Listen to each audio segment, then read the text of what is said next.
안녕하세요. 지지옥션TV 이주연입니다. 자, 오늘도 부동산 Q&A 시간인데요. 여러분들께서 직접 보내주신 질문 한번 읽어보도록 하겠습니다. 아파트 경매 물건을 찾던 중 지분 매각이라는 용어를 보았습니다. 라고 질문을 주셨는데요. 자, 지분 매각이 무엇이고 어떤 위험이 있는지 또 어떻게 해결해야 하는 것인지 전반적인 내용을 듣고 싶습니다. 라고 질문을 주셨습니다. 최근 들어서 이 아파트에 대한 관심이 상당히 많아지면서 신규로 이렇게 진입하시는 분들, 경매 시장에 진입하시는 분들이 이렇게 경매 물건을 보다가 어떤 새로운 용어를 보신 듯 합니다. 근데 이제 지분 매각이 아무래도 좀 가격이 좀 저렴해 보이기 때문에 많은 관심이 있는 것 같은데요. 일단 우리가 사건 내역을 보면서 대략적으로 어떤 내용인지 한번 보도록 하겠습니다. 자, 사건 내역을 보면은 주소는 광주 북구 일곡동에 있는 그 롯데 아파트입니다. 103동 401호이고요. 강제 경매 사건이고요. 감정 가격은 1억 7,200만 원인데 한 번 유찰돼서 최저 매각 가격은 1억 2,040만 원입니다. 자, 그리고 면적을 보니까 토지는 53.7제곱미터 중 26.9제곱미터라고 현재 표시가 되어 있고요. 그 다음에 건물은 114.6제곱미터 중 57.3제곱미터라고 표시되어 있는 것을 우리가 확인할 수가 있습니다. 즉, 이 물건은 이 전체 면적이 경매로 진행하는 것은 아니고요. 그 일부, 비율로 따지면은 2분의 1 면적만 현재 경매로 진행하는 것이다 라는 것을 우리가 확인할 수가 있는 내용입니다. 자, 이렇게 전체 면적 중에서 그 일부만 경매로 진행하는 것을 우리가 지분 매각이라고 하는 것인데요. 왜 이렇게 이 전체 면적 중에 그 일부, 즉 이 지분이 경매로 진행하는 것인지 그 이유에 대해서 간단하게 설명을 드리도록 하겠습니다. 우리가 부동산을 매수할 때요, 보통 한 명, 즉 단독 명의로 그 등기를 하는 경우도 있지만 때로는 이 2명 이상이 공동 명의로 등기하는 경우도 있습니다. 특히 이 아파트 같은 경우에는 부부가 공동으로 이렇게 명의를 같이 하는 경우가 상당히 많이 볼 수가 있죠. 자, 그런데 이렇게 공동 명의로 등기를 했는데 그 공동 소유자 중 한 명이 누군가에게 돈을 빌린 후에 갚지 않았다고 가정을 한번 해보겠습니다. 자, 그럴 경우에 채권자는 그 돈을 빌린 당사자에게만 그 채권을 행사할 수가 있겠죠. 그 사람 재산에 대해서만 이 압류 절차를 진행할 수밖에 없습니다. 왜냐하면 다른 공동 소유자에게는 그 사람이 채권자가 어떤 권리를 행사할 수 없기 때문이죠. 자, 이렇게 그 공동 소유자 중 일부에 대해서만 채권 있는 사람은 그 사람 지분에 대해서만 경매 신청을 할 수가 있습니다. 이 사건도 마찬가지인데요. 이 등기부등본 갑구 4번을 보면 일단 2명이 각자 2분의 1씩 소유하면서 공동 명의로 등기한 것을 알 수 있고요. 이어서 5번과 6번을 보면은 경매 신청 채권자가 이 공동 명의자 중 한 명이죠. 손 씨에 대해서만 강제 경매를 신청한 것을 확인할 수가 있습니다. 자, 이렇게 소유자는 여럿이지만 채무자가 한 명이라면 그 채무자 지분에 대해서만 경매가 진행할 수 있다는 점 여러분들이 기억하시면 되겠습니다. 그 다음에 위험성에 대해서 여쭤보셨는데 이 권리 분석은 일반적인 경매 물건과 똑같이 하시면 됩니다. 자, 그런데 이 지분 매각에서는 몇 가지 주의해야 할 사항은 분명히 있습니다. 일단 등기부등본 을구를 보시면은 2013년에 하나은행에서 근저당권을 설정했죠. 그리고 나머지는 이 지분에 대해서 강제경매 개시 결정 등기가 되어 있습니다. 자, 그런데 이러한 물건과 채권은 어차피 매각으로 다 소멸하는 거기 때문에 낙찰자가 인수하거나 그런 권리는 없다는 점 여러분들도 잘 알고 계실 겁니다. 물론 이 근저당권은 그 부동산 전체를 담보로 설정되어 있긴 합니다.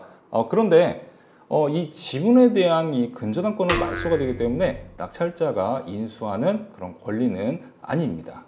그런데 간혹 이 지분 매각 사건에서는 그 근저당권을 낙찰자가 인수하는 조건으로 경매를 진행하는 경우도 있기 때문에 여러분들이 그 부분은 상당히 좀 주의를 하셔야 합니다. 그러면 어떤 경우에 이 근저당권을 인수하는지 인수하지 않아도 되는지를 여러분들이 판단하셔야 하는데 그 부분은 여러분들이 이 매각물건 명세서를 보시면은 확인을 할 수가 있습니다. 자, 일단 매각물건 명세서를 같이 한번 보실까요? 어떻습니까?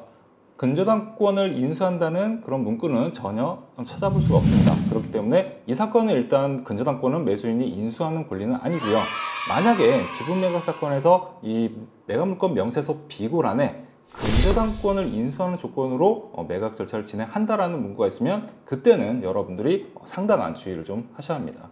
자, 그리고 법원 현황 조사 내용을 봤을 때도 뭐 특별히 어떤 임차인이 점유하고 있거나 그런 내용도 찾아볼 수가 없죠. 그렇기 때문에 이 사건은 결론적으로는 낙찰자가 특별하게 인수하는 권리는 없다, 이렇게 정리할 수가 있습니다. 여기서 한 가지 좀 주의해야 할 사항을 말씀드리면요, 지분 매각 사건 같은 경우에는 공유자 우선 매수 신청 제도라는 게 있습니다. 예를 들어서 생판 모르는 사람들이 부동산을 공유하고 있다라고 가정을 했을 때 어떤 일이 발생할까요? 상당히 많은 분쟁의 소지가 발생할 수밖에 없겠죠. 그러한 분쟁을 최소화하기 위해서 이 공유자 우선 매수권이라는 제도가 있습니다. 자, 공유자 우선 매수권이 무엇인지 제가 예를 들어서 한번 설명을 드리겠습니다. 누군가가 낙찰을 받겠죠. 그럼 낙찰을 받으면은 그 사람이 최고가 매수 신고인이 됩니다, 일단은. 자, 그런데 만약에 공유자가 공유자 우선 매수권을 행사를 하면은요, 그 최고가 매수 신고인이 써낸 가격에 공유자 우선 매수권을 신청한 사람이 매입할 수 있는 기회가 주어집니다. 또는 그 입찰장에 아무도 이 물건에 대해서 입찰한 사람이 없었다라고 했을 때는 최저 매각 가격에 내가 매입을 하겠다라고 행사할 수 있는 것이 바로 공유자 우선 매수권입니다. 따라서 다시 한번 정리하면요, 그 공유자가 우선 매수권을 행사를 하면 그 낙찰자가 써낸 최고가 매수 신고인이 써낸 그 가격에 공유자가 우선 매수를 할 수 있는 권리, 또는 아무도 입찰에 들어오지 않았을 때는 최저 매각 가격에 공유자가 매수할 수 있는 권리라고 정의할 수가 있겠습니다. 따라서 이 공유자가 공유자 우선 매수권을 행사를 하면은요, 내가 낙찰을 받는다 하더라도 소유권을 취득할 수 없는 그런 상황이 발생을 할 수밖에 없고요. 그리고 최소한 이 입찰 보증금은 돌려받지만 내가 법원까지 가는데 그 시간과 비용, 즉 헛걸음하게 되는 그런 기회비용들은 보상받을 수 없다는 점 인지하고 계셨으면 좋겠습니다.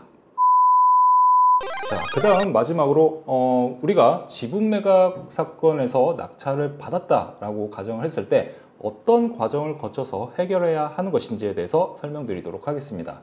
첫 번째 좋은 방법은요, 다른 공유자와 합의를 하고 그 부동산을 전체를 매각하는 거죠. 그렇게 해서 그 대금을 비율로 나눠 갖는 것이 가장 좋은 방법입니다. 자, 그런데 일반적으로 다른 공유자와 내가 부동산을 소유하고 있을 때 그런 합의가 정말 쉽지는 않겠죠.